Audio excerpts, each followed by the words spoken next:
The National Desk, America's News, now.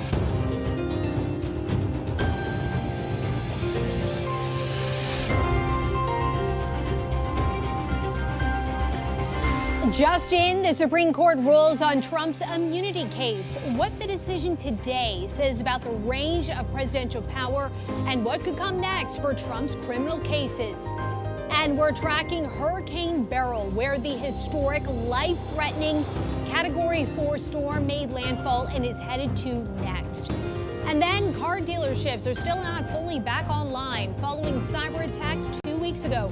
Just how much money did the hack cost the industry? This is the National Desk, America's News. Now, a good Monday to you. We're glad you're here with us. I'm Dee Gatton. We begin with a partial win for Donald Trump as the Supreme Court issues a 6-3 decision affirming that presidents of the U.S. are indeed immune from prosecution when they are acting in their official capacity as commander-in-chief, although they have no protection acting outside of the scope of the executive office. Still, this has significant implications for special counsel Jack Smith's election subversion case against former President Donald Trump. Let's get straight over to Audra El-Nashar to break down what this decision means for Trump and the upcoming election. In a 6-3 decision, the conservative majority of the Supreme Court delivered former President Trump a partial victory in his fight against federal conspiracy and obstruction charges over his actions on and leading up to January 6th.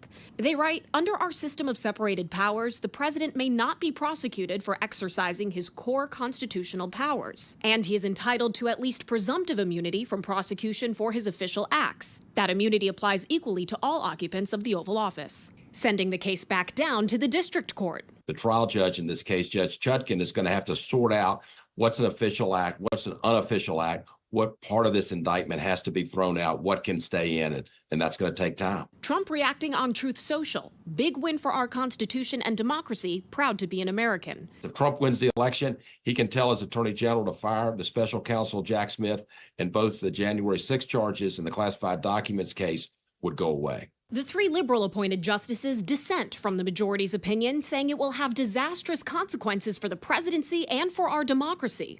Writing, it makes a mockery of the principle, foundational to our Constitution and system of government, that no man is above the law. They point out President Gerald Ford pardoned Richard Nixon for misusing his official power to obstruct the FBI's Watergate investigation. Proof both men understood a president is liable for criminal activity. The court's decision raises questions about what future presidents can get away with. Justice Sotomayor writes, orders the Navy's SEAL Team 6 to assassinate a political rival, immune. Organizes a military coup to hold on to power, immune. Takes a bribe in exchange for a pardon, immune. Immune, immune, immune. Now, this ruling essentially guarantees that a trial in this election subversion case will not occur or at least be completed before Election Day. The classified documents case, also brought by special counsel Jack Smith, and then the Georgia election interference case are each on hold for different reasons. But as for that Manhattan hush money case, the former president will be sentenced on July 11th. A lot of questions, Atra, about what this would look like. How are the campaigns reacting? Yeah, a lot of political response immediately. In a Biden campaign call shortly after the news broke, campaign surrogates were devastated. Those are their words. One said that they were shook, calling the Supreme Court conflicted and compromised. But what happened today is going to build on the Biden team's case that democracy is on the ballot in November. They say that voters must be the ones to hold Trump accountable, since they say the Supreme Court refuses to do so. Meanwhile, the exact opposite reaction, of course, coming from the RNC. They say that today's ruling is a, quote, reminder that the Constitution outweighs the left's weaponization of the judicial system against President Trump and his allies. And some breaking news, Didi, I want to mention, we are now expecting to hear from Biden about this decision, likely more to come later this evening. Keep us posted. Live from Washington, D.C., Atra El-Nashar, thank you. In another decision today, the Supreme Court is also punting 2 cases out of Texas and Florida over limiting how Facebook, TikTok, X, YouTube, and other social media platforms regulate content posted by users. In a unanimous ruling, the justices returned both cases to lower courts. The Republican-led states argue the platforms ban users if they have conservative-leaning views. The tech companies argue the lawsuits violate their First Amendment rights. Justices worry sites like Gmail and Etsy would get caught in the crossfire of a ruling, so the efforts are on hold for now. Developing now, Hurricane Beryl has re-strengthened into a dangerous Category 4 storm as it lashes the Windward Islands. Officials officially making landfall this afternoon on the island of Caracu in Grenada. Beryl's winds, they are over 130 miles per hour with gusts reaching 150 miles per hour. It is the earliest Category 4 storm ever recorded, officially hitting that mark in the month of June. The storm will continue to move west through the Caribbean, bringing life-threatening storm surges, violent winds, and flash flooding. Beryl is expected to continue on a path south of Hispaniola and Cuba before slamming into the Yucatan Peninsula later this week. Meanwhile, right now, a series of possibly severe storms are developing over the Dakotas and central Nebraska. These storms will move east to Minnesota and Iowa in the next few hours. Scattered, severe, and damaging winds, large hail, and a few tornadoes all appear possible, according to the National Weather Service. Around 12,000 PG&E customers could be without power tomorrow in the Sacramento Valley. The power company says severe weather may force them to intentionally shut off the grid to protect against wildfires. There is a red flag warning in effect, indicating a high risk of fire danger from tonight through tomorrow night. Temps in the valley could exceed 105 and approach 110 degrees over the next few days. 3 people are dead, 2 more are injured after a shooting near the University of Cincinnati. Police responded to Highland and East University Avenues in Corryville just before 3 a.m. this morning. That is where the National Desk Chelsea Six shares what we've learned about this shooting. East University Avenue here in Corryville is back open as police continue their investigation following the overnight shooting. Take a look at what is still here at this scene. The crime scene unit and detectives on scene here. They're really focusing the majority of that investigation to the left side of that home you still see taped up this afternoon. Officers tell us 3 people are dead. 2 other victims are at UC Medical Center and are stable. All 5 of those victims are men. We don't have their ages yet, but police believe they're all adults. A spokesperson with University of Cincinnati police say they don't believe this shooting has any affiliation with UC. They say police were patrolling the area when they heard several gunshots. Officers found 4 victims at the scene. A 5th drove to the hospital for treatment. I spoke to a man who lives nearby. He says he and his daughter heard the gunshots and called police. I was in a bed hearing some gunshots that sounded like shotguns. First 4, bam, bam, bam, bam. I said, man, those are shotguns. Those are not firecrackers, right? And then after that, it sounded as if like there was about 8 more shots. And then it had gotten quiet. Police tell us they have 1 person in custody in connection to the shooting. They have not told us if that person has any affiliation with the 5 people shot here this morning. In Corryville, I'm Chelsea Sick. Back to you. Mass shootings during the 4th of July holiday have increased over the last 3 years. According to the Gun Violence Archive, there were a total of 80 mass shootings since 2021. In 2021, there were 25 mass shootings, 27 shootings in 2022, and 28 in 2023 between July 1st through the 7th. The GVA says a mass shooting is where 4 or more people are either killed or injured in a shooting, not including the shooter. 5 people from Atlanta are dead after their plane crashed while flying home from a baseball tournament in New York. New York State Police found their bodies yesterday in Masonville, New York. The victims ranged in age from 10 to 76. Police said they were on their way to West Virginia to refuel. Police are working with other officials to determine the cause. Meantime, Boeing has until next week to accept an offered plea deal by the Department of Justice. Boeing could avoid a costly trial if they plead guilty to conspiracy to mislead a 2021 FAA evaluation of 2 deadly crashes in 2018 and 2019. Boeing would also pay a fine of about $200 million and face probation for 3 years. Families of the victims in those crashes believe this to be a win for Boeing, as they were seeking up to $20 billion in damages and criminal charges. I'm feeling denied justice. We need to hold Boeing accountable, not have them just pay fines as part of the cost of their doing business. Meanwhile, Boeing officials say they plan to buy Spirit AeroSystems in a $4.7 billion deal. Spirit AeroSystems makes parts for Boeing, and Boeing leaders say bringing the companies together would mean better plane quality and safety. Illegal border crossings have been declining, reaching a 3-year low in June. Preliminary Customs and Border Protection data shows they dropped to around 84,000. When President Biden took office in January 2021, there were 75,000. This comes after Biden banned most migrants from asylum if they entered between ports of entry. Mexico has also been trying to prevent people from going north. Looking ahead, abortion rights will be on the ballot in Nevada come November. Nevada is now the 6th state to put a resolution or referendum on this year's election. At stake for Nevada is a state constitutional amendment to enshrine abortion access until fetal viability. Current law allows abortion until the 24th week. But abortion advocates wanted further protections to keep the law from being changed. Hunter Biden is suing Fox News and its parent company over a fictional miniseries called The Trial of Hunter Biden. The lawsuit claims the network illegally used a sexually graphic image of Biden, purposefully caused emotional distress, and unfairly profited from the show.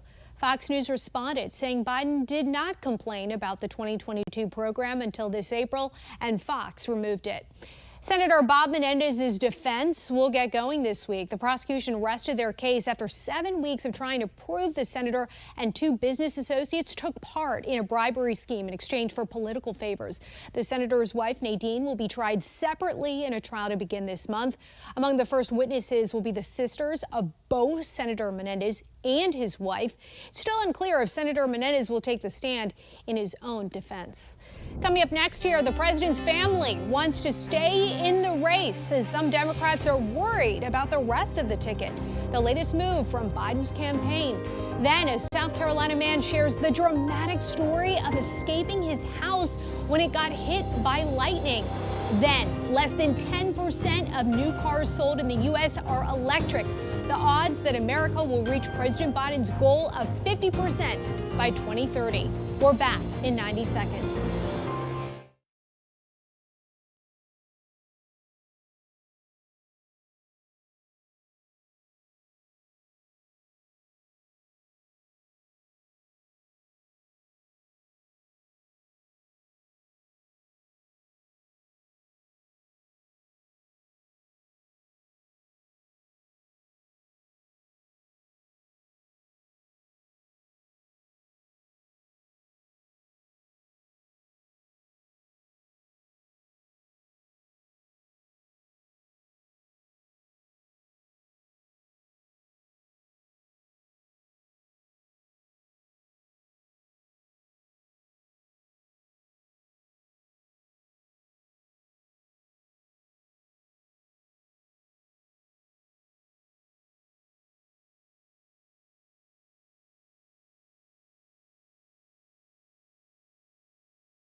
President Joe Biden's poor debate showing his Democrats around the country facing anxious times.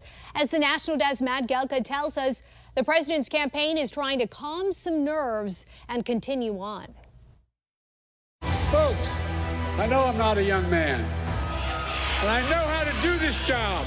Joe Biden's campaign out with a new ad Monday, leaning into the president's energy at a rally the day after his disastrous debate performance. When you get knocked down, you get back up. Biden spent the weekend with his family as the hot takes urging him to exit the race piled up. Democrats acknowledged it's been tough going since Thursday night. But this makes it a difficult situation for everybody, but there are very honest and serious and rigorous conversations taking place at every level of our party. White House aides told Axios the 81-year-old president is sharpest between 10 a.m. and 4 p.m. Meanwhile, his family reportedly united behind an effort to have him stay in the race. Some of his strongest support came from his son Hunter, and his wife Jill told Vogue they will not let those 90 minutes define the 4 years he's been president. Everything we have to do is Republicans are trying to capitalize on the Democrat hand-wringing in down-ballot races, tying Democrat incumbents to Biden's poor debate performance. A post-debate CBS poll showed 72% of people didn't think Biden had the mental and cognitive health to serve as president. His allies are publicly backing him while shifting some of the blame. Yes, it was a bad performance. I've been around these things. I've been a part of debate preparation before, and I know when I see what I call preparation overload. And that's exactly what was going on the other night. Biden is also trying to reassure some skittish donors that he has what it takes to stay in the race. He hit fundraisers in the Hamptons in New Jersey over the weekend and has another scheduled in Virginia this week. For the National Desk in Washington, I'm Matt Gelke. Several U.S. military bases across Europe are now operating at a heightened state of alert. This is according to the U.S. Army. This weekend, the threat level was raised to the second highest state following intelligence that a terrorist attack could target U.S. assets or facilities. Despite the concern, the State Department said today all bases are still functioning as normal. What I can say about our embassies and consulate is that there has been no change in operating status of missions in the region. We, of course, closely monitor and evaluate threat information and adjust our security and operating postures accordingly. CDK Global told their customers today they are extending their customer service hours. This all comes as CDK's system has not fully come back online after a series of cyber attacks just 2 weeks ago. CDK services about 15,000 car dealerships in North America, and thousands of them have not recovered in the past 11 days. JD Power forecasts that the June 19th hack could have cut June sales by 100,000 vehicles, or more than 7% of the sales compared to the same period over 2023. This could cost the auto sales industry just under $1 billion in transactions. Trump ally and former White House advisor Steve Bannon is in prison tonight after surrendering in Danbury, Connecticut. Sentenced to 4 months for refusing to testify under subpoena by Congress, Bannon tried multiple appeals over the past year since his 2022 conviction. Before beginning his sentence, Bannon held a brief rally outside the prison with some of his supporters, saying despite his incarceration, he will not be silenced. You can't run a business from a federal prison. I have no intention of doing anything in the business, but I have a First Amendment right. I have a First Amendment right to have my voice heard, and my voice is going to be heard every day. And more importantly, their voices are going to be heard. We have reporters all across the country in your neighborhoods covering issues that matter to you. From a concerning finding about public schools in Wisconsin to a man struck by lightning in South Carolina. We're taking the pulse of America. But we start in North Carolina with a fight during a meeting caught on camera. A woman grabbed the phone and started running towards the door. Monica Buckley tried to get her phone back. And as soon as I jumped on her to get my phone back, there was a swarm. Hitting me, punching my wrists, stomping on my ankles. Somebody choked me with something. Buckley and Moritz, both who are Jewish, as well as Campbell, say they were assaulted by around 24 people, part of a larger group of what they estimate to be around 60 to 80 people attending strategic lessons from the Palestinian resistance at the West Asheville Library. And about 30 minutes later, the speaker asked if it was a positivity live stream. That's when they said, no, they're Zionists live streaming, and then everyone turned and looked at us. And that's when the conversation started about how to deal with us. The only reason the police knew what was happening was because of the live stream that I had on, and people who were watching the live stream are who called the police. The Manitowoc School District is facing a major problem. I wasn't here. I don't know why we didn't do this 10 years ago.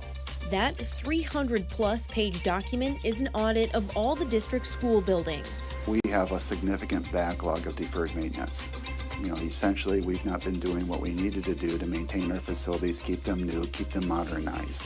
Superintendent Jim Files says it's confirmed what they already knew, but showed them just how grim the situation is. It reports there are safety and security issues district-wide, ranging from building structures to swimming pools to secure entrances. Now, File is recommending a 3-phase, 15 to 20-year plan to school board members. I'm thankful to be alive. I'm thankful that I can still stand here and talk to you. It was a normal Thursday in Cherry Grove, but for Ernest Brooks, or Mr. Bill, his life flipped upside down last night when both he and his house on 33rd Avenue were struck by lightning. I said, I just got hit by lightning, and I was floundering on the floor. Although he was barely able to gather himself before he smelled smoke, he knew he had to get his mom out of the house too. And kind of bear hugged her and started pushing her towards the door. I said, we have got to get out of the house. Looking at his house this morning and the damage left by the bolts, he still never would have thought this would happen to him. I want to thank the North Myrtle Beach and Horry County Fire Department. They were true champions last night. Coming up next, the government wants half of all new cars sold to be electric by 2030. The likelihood the country will reach this goal right after this.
In 2021, President Biden issued an executive order setting a sales goal for electric vehicles, or EVs. By 2030, half of all new passenger car, SUV, and pickup truck sales would be comprised of EVs. Sales are less than 10% today. Will America hit the 50% goal in just 6 years? Mark Hyman takes a close look at EVs in tonight's Inside Your World investigates. It was a 56 Ford, new Ford, custom line. Jack Fitzgerald remembers the first car he sold. Nearly 70 years later, he won't even guess at how many he sold at his nearly 3 dozen dealerships. He's certain it's a lot. Fitzgerald has sold just about every car make and model, including electric vehicles. Does he think America will hit President Biden's 50% EV new car sales goal by 2030? No, there's no chance of that. Fitzgerald is among the 5,000 car dealers that signed letters urging the White House to pump the brakes on proposed regulations mandating EV sales. Among their concerns, he told us, was the lack of charging capacity. The grid's not prepared to charge all those cars. By grid, he means the nation's electrical power grid and enough charging ports to eliminate range anxiety. Well, range anxiety is people get into an electric car and they're concerned about where's my next station that I plug into. There may be no bigger cheerleader for EVs in America than Bob Gallion. He was the lead battery engineer for General Motors' short-lived EV1, the nation's first mass-produced electric vehicle that debuted in 1996, before EVs entered the mainstream. It turns out America was not ready for electric cars back then. Is it reasonable for us to achieve a 50% sales goal in the next 6 years? I don't believe it is. Sales price is another key obstacle to consumer adoption. EVs cost a bundle. A comparison of identical cars found EVs cost more to purchase than the gas counterpart. Chinese imports are not the solution for price-conscious consumers. In May, President Biden doubled the price of Chinese-built EVs when he announced a 100% tariff on them. Internal Toyota documents obtained by Inside Your World claim the amount of critical minerals used to build a single EV can be used to manufacture 6 plug-in hybrids or 90 hybrids like a Toyota Prius. Both versions of hybrids can be powered by gas or battery. However, the president's executive order does not count hybrids toward the 50% EV sales goal. That doesn't matter, Fitzgerald told us. The public will only buy cars they want. After peaking last year, EV sales have since stalled. Still, he believes America's automobile future will be a combination of gas, EV, and hybrids. You know, the people that write those rules don't have to sell the cars. For Inside Your World Investigates, I'm Mark Hyman in Washington, D.C.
The Grand Slam tennis tournament Wimbledon has begun in London. Polish player Iga Świątek is the top-seeded woman. Italian Jannik Sinner is the top-seeded man. Number 2, Coco Gauff, won her match today against fellow American Caroline Dolitide. The grass court tournament lasts for 2 weeks, including competition on the middle Sunday, a change that started in 2022. And that is going to do it for us for this edition of the National Desk. We invite you to join us again this evening as we break down President Biden's reaction to the Supreme Court's decision on presidential immunity. I'm Didi Gatton. Thanks for watching. We'll see you tonight.